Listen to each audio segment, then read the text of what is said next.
Food blogger কি যেন নাম, সে তার বাপ মাকে কি করছে, ওই যে বিএফডব্লিউ গাড়ি গিফট করছে। ছেলেটার বয়স বেশি না, কোটি টাকার গাড়ি গিফট করেছে। তো এখন এমবিবিএস ডাক্তার পোস্ট করেছে যে তাহলে পড়াশোনা করে কি লাভটা হইলো।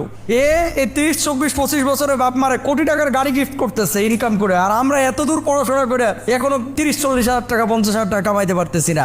এই থিমটা যাদের মাথায় ঢুকেছে এরা ভুল কনসেপ্টটা আছে। মনে রাখবেন, বয়সের সাথে রিস্কের কোনো সম্পর্ক নাই, পড়াশোনার সাথে রিস্কের সম্পর্ক নাই। রিস্ক আসমান থেকে ফয়সালা হয়ে আসে। পরিবারে দুর্বল থাকলে খোঁচা দিয়েন না।